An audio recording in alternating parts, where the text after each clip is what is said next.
louder there. All right. Well, Harrison, what kind of questions can I answer for you? Yeah, so we have here Glenn Berggoetz, star of many comedy movies, including one of my favorites, To Die Is Hard. Now, where did you guys come up with the idea for that? Specifically with To Die Is Hard, we were shooting a sketch comedy show. We were hoping to put together and find some networks to get show some interest in it. And one of the sketches, I basically played the character of Joe McCann, the main character of To Die Is Hard. So when Alan Green, who shot and edited the sketch comedy show Project, was working on that scene, he's like, man, he said we could do a whole movie on that. You think you could write a script for a movie for that character? I'm like, oh, I don't know, give me a few days. So I took a few days, jotted down some notes of what I thought would be fun things for him to do. Then I think it was 4 days to write the script, Hmm. sent it over to Alan. He loved it. Within, 3 or 4 weeks, we had the entire cast and crew together. We shot primarily on the campus of the university I was teaching at the time without any permission. Even when campus security came and said, "Do you have permission to shoot here?" I said yes, and I said, "Oh, okay, then carry on." I never get permission to shoot anywhere. And yeah, so we shot the film over 2 weekends. Huh. Alan had it edited within about 3 months or so. So the whole process was only like 4 months from Alan saying, "Let's make a film on this topic," to the finished project. Wow, that's crazy. It's fun. I like those Yeah. kind of movies where they're kind of inspired by something random. It's kind of like the movie Night at the Roxbury. It was also a sketch that turned into a movie. Also a very funny Oh, movie. yeah. So I like that. We've never been able to find anyone to show interest in our sketch comedy material. Uh, very little. I think you got some of it here that's available on Vimeo, but I don't know. If people want to at least see, we put up on YouTube one of our favorite sketches, well, at least my favorite sketch from it. If people want to get a little taste for it, and it's Jesus and John McEnroe play doubles together. So it's only 3.5 minutes long or so. If anyone wants to check that out on YouTube. Yeah, definitely. And what other kind of things have you been up to since all the COVID has been going on? I heard you were stuck somewhere on the road. Yeah, when the whole coronavirus thing hit, I was in Texas Oh wow. visiting some family. So I've been in Texas for quite a while. I'm a college professor, so I've been able to finish up this semester. Today's actually the last day of the semester for me. Hmm. Everything on my laptop and phone, and but we still have a lot of things going on. Uh, we actually just shot 3 or 4 nights ago. I have twin grandnieces who are 15 years old and really into filmmaking, so we shot a short horror film Oh together. fun. It'll probably end up about 3 or 4 minutes long, and so that was a lot of fun. Also, we've gotten all the material to Amazon for our new thriller with Kane Hodder from the Friday the 13th films, Oh wow. and Tim Gallagher, who I did the film with. He's handling all that and Amazon, and I guess with the coronavirus thing, he's had everything uploaded for about 6 weeks now, waiting for it to launch, but it still hasn't launched. So at some point, Paralyzed with Fear will be available. Oh cool. Alan Green, who I did To Die Is Hard with, uh, right before I left Denver a few years ago and moved to Indiana, we just basically on the spur of the moment shot a film in one day. We just had an outline, we had no script, and we're just kind of winging it. And it's Hmm. called Spring Break Chaos, and he's finally had time to get around to editing that, and he sent me some clips from it. It's probably only going to be about a half-hour film, but from what I've seen so far, it's just really bizarro comedy, things like that. Alan and I both have kind of similar senses of humor. Yeah. That's why we've worked together on a number of films. To Die Is Hard, the worst movie ever. And so, yeah, what Alan and I think when we get together, we can do some fun things. So I'm really looking forward to seeing that finished project. That's called Spring Break Chaos. And then Alan and I are also in a band, Norwegian Soft Kitten. Oh. And so we have a Facebook fan page. People want to keep up with Norwegian Soft Kitten. But we recorded a lot of material years ago, and I play the guitar and do most of the singing. Alan plays drums, does some of the singing. Plus, he does some keyboards, and he's really good with computers, so he's filling in with other music. And so Alan's been working on producing that, getting it all edited together. And so far, he sent me 5 of the songs, and I'm really digging them. We have pretty eclectic sound, I guess. I don't know how to describe it. I guess it's somewhere between rock, new wave. I don't know. Someone who was overhearing something the other day said, "Well, that sounds a little like Pink Floyd. That one sounds a little like a Talking Heads song." So, yeah. So hopefully at some point, Norwegian Soft Kitten here will have our first album available. I don't know where it'll be available from, but we'll have something. So you can follow us on the Facebook fan page. Keep up with that. Oh, very cool. It sounds like interesting music. It's something that you could chill out to or jam to.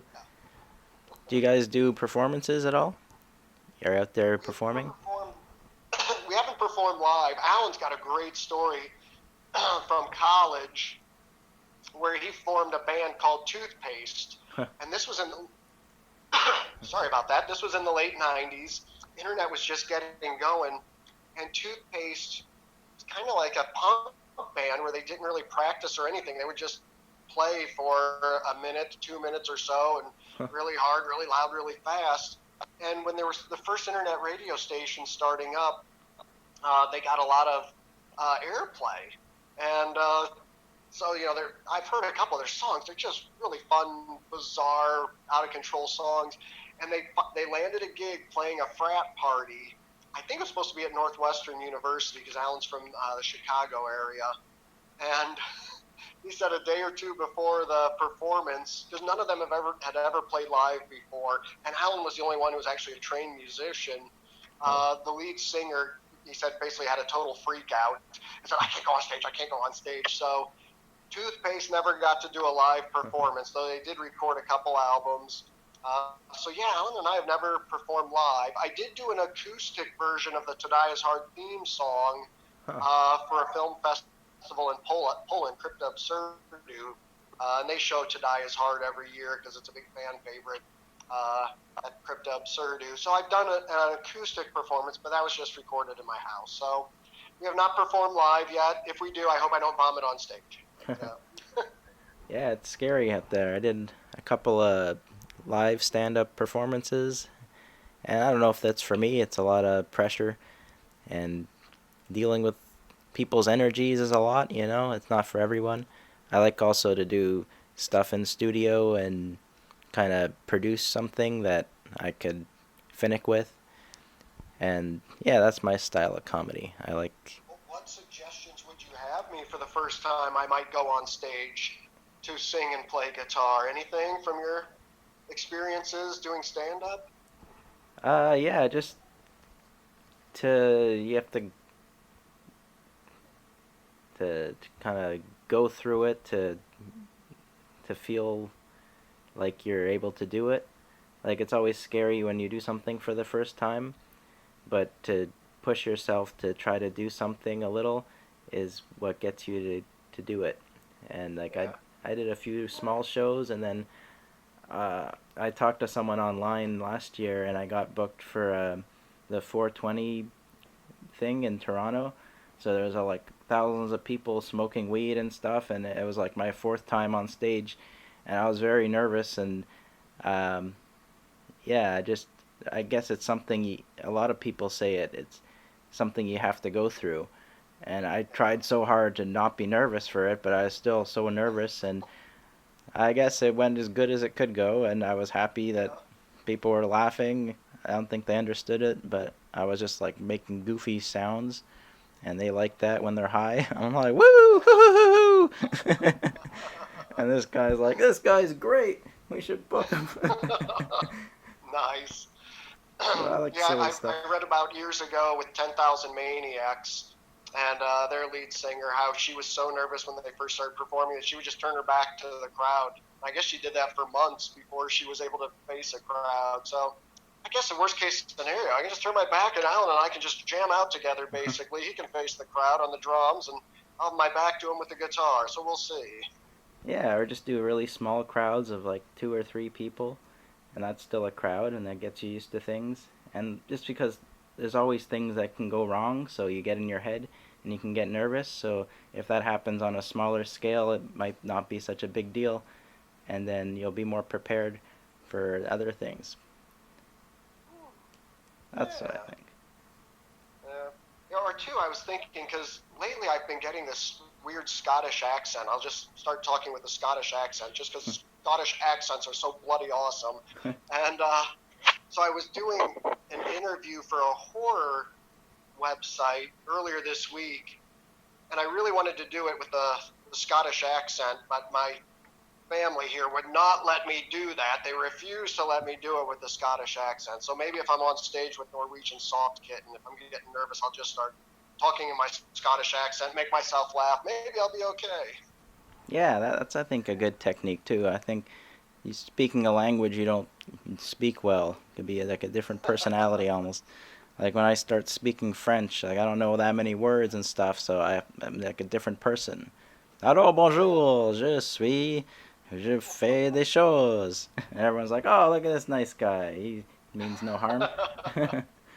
Just trying to get Awesome. by. I think there's something to someone who's kind of having a hard time that people find charming in a way. It's kind of Yeah. like I heard something where people are uncomfortable about robots because they're so perfect and they do everything so mechanically that they found that if the robot had some flaws and is like dinking around a little, they like the robot more and they're less uncomfortable. Oh. So I like that, and I think I bring that in my personality. So I don't want to be too perfect, and the more I stumble and bumble, the more people could feel they relate to me as a non-robot. Yeah. Well, we have another film that's not quite as ready as Paralyzed with Fear. It's a comedy we shot called The Death of Ivan Nussbaum, which is a play on Leo Tolstoy's The Death of Ivan Ilyich. Hmm. And I've known stand-up comic Pete Buckbauer for years, and he's based out of L.A. So he came to Indiana to shoot the film with us. And one of the things he does with his stand-up is he's one of those comics who's very self-deprecating, and he says that really gets the crowd on his side. Then they're really pulling for him, and so Hmm. I don't know. Maybe it might not be good though, Scottish accent, because I tend to become a little bold, a little belligerent. Maybe I'll start yelling at the crowd and calling them pukes or something like that. I don't know. Or you So can go the I guess self-deprecative route, and before you go on, you say, "Ah, I'm terrible. I'm terrible. You're gonna hate this." And lower those expectations down. They'll be like, hey, this guy's not so yeah. terrible. Why did he say that? They'll get more on your side. But I guess since I've mentioned the death of Ivan or the death of Ivan Nussbaum, uh, hopefully sometime this year it'll be ready to go. Molly Brown, who I've done a couple films with, like Poetry Slam, she's shot and edited them, so she's deep in the edit. I've seen a rough edit for it, and I don't know, it makes me laugh. And I guess when it comes to the films we make, I basically try to make films that I want to watch over and over again. And I Yeah. don't always succeed, but like with To Die is Hard, I don't know, I watched it 40, 50, 60 times, or the worst movie ever 30, 40 times. Or even some of our smaller, lesser known films like Evil Intent, which is the first thriller we did. Oh yeah. I've watched that a lot of times. And yeah, same thing with the music of Norwegian Soft Kitten. Basically want us to make, Alan and I, to make music we enjoy listening to. If other people like the film, if other people like the music, hey, that's just bonus.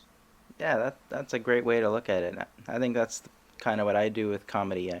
I made a series on YouTube for 5 years, and it had about 5 viewers. I don't know. Like there's a few fans, and I was happy that it made me laugh, and a few people that also liked it. But I'm not concerned about like popularity. And recently, I started to feel like things that are very popular are lacking in nuance, and kind of the more niche things have more uniqueness to them, and that's what I appreciate in like these kind of like unfound gems that people, I appreciate them more. If someone hasn't seen something, I like it more and I appreciate it more because it's more unique. It's not something that's been discovered and like seen from every angle and critiqued from every point of view already. It's something I can experience individually and think about for myself. And that's what I like Yeah, about it.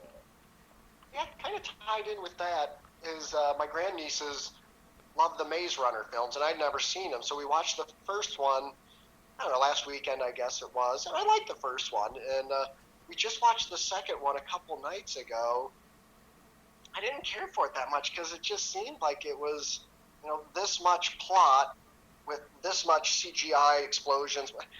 And Oh yeah, yeah. there's a place for that, I guess. But I guess the two of us, that's not what we're looking for. Yeah, we're looking for the more offbeat, the unhidden gem, or the hidden gems, and trying to find those. And Yeah. yeah, touching on what you said there, those rare occasions where someone posts something on YouTube under one of our trailers, a happy comment, or I get an occasional email like, "Oh my gosh, I saw, the worst movie ever. I really enjoyed."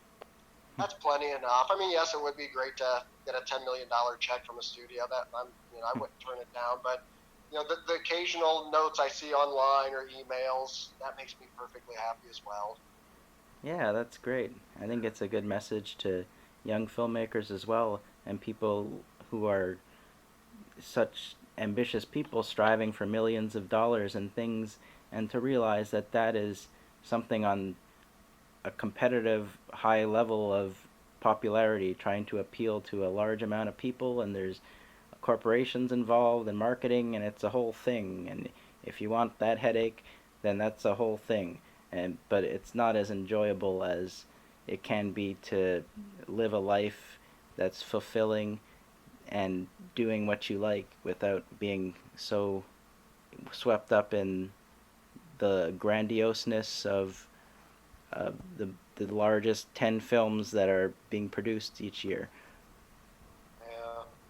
Well, I got to ask you, since you're in Toronto, a totally different topic, because I've been to Toronto a number of times, and one of my favorite things with Toronto are the restaurants, because I especially love Indian food. So I always find awesome Indian restaurants there. Yeah. I don't know if you like Indian food or not, or a particular kind, but are the restaurants open in Toronto that if you want an Indian buffet, you can get one right now? Yeah, they have right now they're doing takeout and delivery, and so you can get stuff delivered, but things are not available for sit down right now. Yeah. That's Yeah, what's going on. Toronto's just fantastic when it comes to restaurants. I've noticed in my limited exposure there. So I would be very happy living in Toronto, probably just hopscotching around every Indian buffet I could find day after day. Yeah, a lot of multicultural foods and places to eat. Yeah. And how's the stuff in Texas? It's a new palette for you? For us, we're pretty much staying in, other than to run to the grocery and get food 2 or 3 times a week. Otherwise, we're pretty much staying in. I have a nice bumblebee mask I put on when I go outside that my sister-in-law made for me, and so yeah, it's just a fun, happy mask. But yeah, by and large, thankfully, we have a little bit of land here, and so we go out and play wiffle ball and kick the can and run around playing games and all. We've been pretty insulated, the six of us here. It's actually been a lot of fun. Yeah, getting back to Not nature having and to, things. because in Indiana I live by myself, and just I teach at two different universities there, and just going back and forth to school and all. So yeah, this has been a very fun change of pace. I know for most people it's been terrible and it's been awful. I'm one of the lucky few where it hasn't affected my work, and yeah, I ended up, I guess, quote unquote, trapped in a fun place to be. So I can't complain.